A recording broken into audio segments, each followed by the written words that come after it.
Na makakalendar naman yan. Sana hindi masyadong madugo para yung aming legislative work ay magawa pa rin namin. Sana mabalansin namin.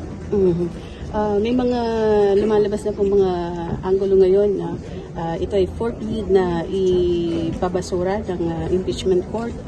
Nakita mo naman kabaliktaran na nangyari. Di ba? Huwag kayong maniniwala sa mga chismoso at sa mga intrigero. Yan number one rule. So, ano ba? Hindi po ba na-invite yung mga prosecution panel? Kasi we heard nandito lang sila sa vicinity ng Senado. Wala pa yung munang administrative matters muna. Yung formalidad.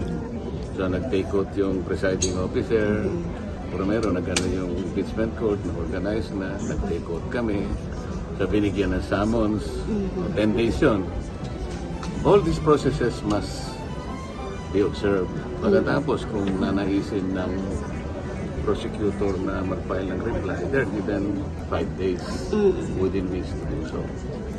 Pagkatapos, kung merong pre-trial, kung gusto ng partido na pre-trial, kasi kamukha ng regular courts, kunwari gusto nila mag-pre-trial. Yung pre-trial kasi is a stage where some parties may want to stipulate something para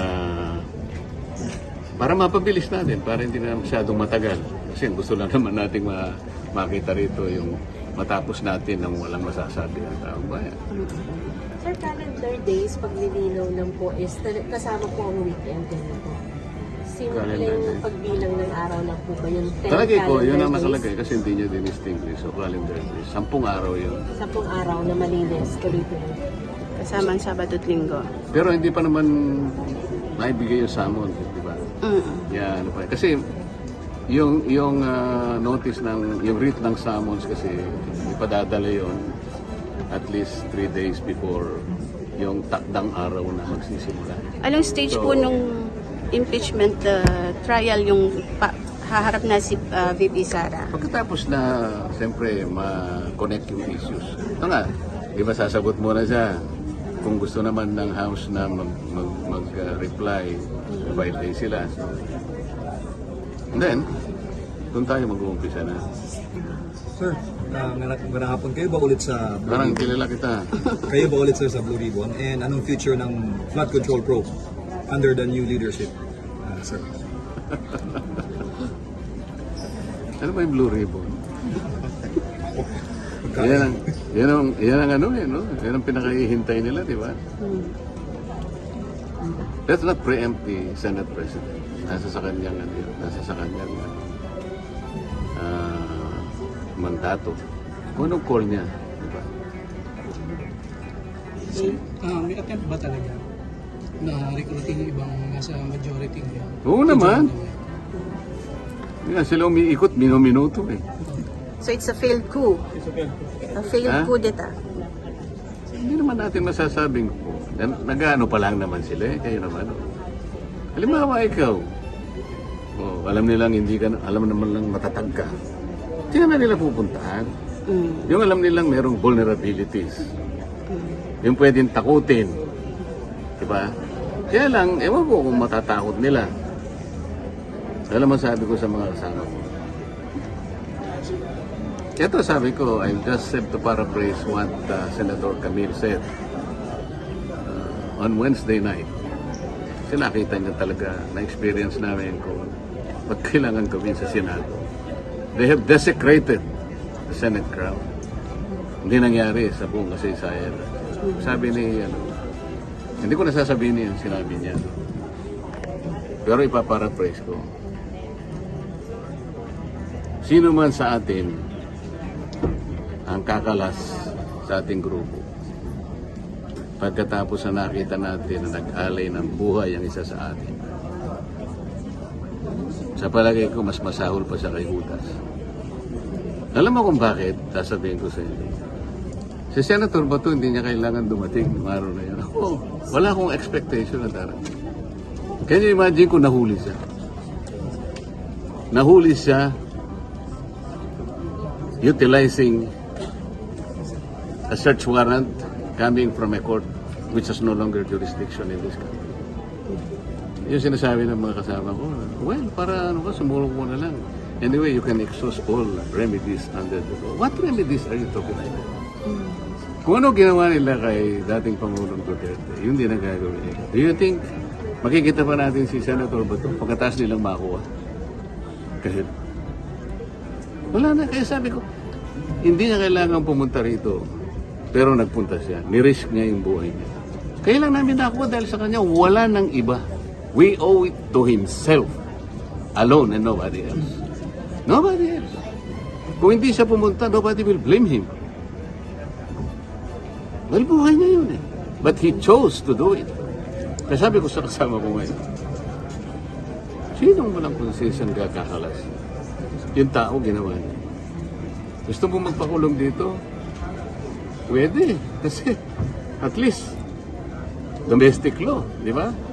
You can hire lawyers. Pwede kang makita ng kamag-anak mo, ng asawa mo, ng pamilya mo. Sa dihig.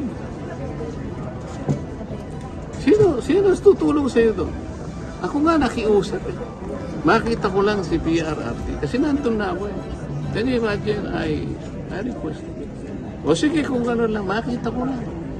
Kung ayaw nyo kung makausap, wag na. Makita ko lang kahit 5 minutes. So I can wave my hands. Para ipakita ko sa niya, Mr. President, I am here. How are you? Then alis na ako. So, send na Hindi nila ako pinagbigyan. Ganon din ang mangyayari kay Senator Bato. Ngayon, yung mga Pilipinong, lalo na yung mga iba sa inyo, I'm sorry to tell this, lalo na yung mga iba sa inyo, hindi naman lahat, nabayaran. Kailangan sabihin ko to. Akala nila yung warrant of arrest can be enforced.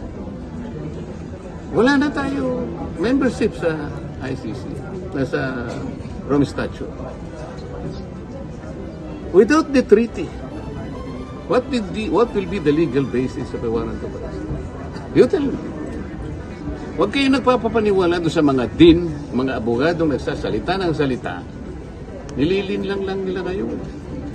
Anong pinaglapalagi lang sinasabi? Paikot-ikot sila sa Section 17 of Republic Act 1951. Bali-baligtarin nyo doon. Sinasabi niya lahat.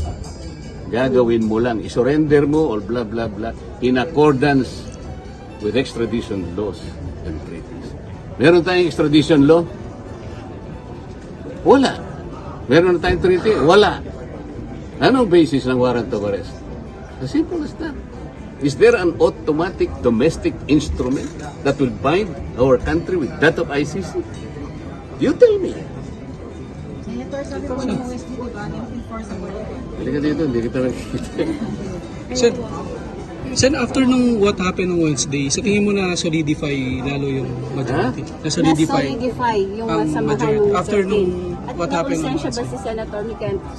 I don't know. Sinabi ko lang yun because yun ang totoo eh.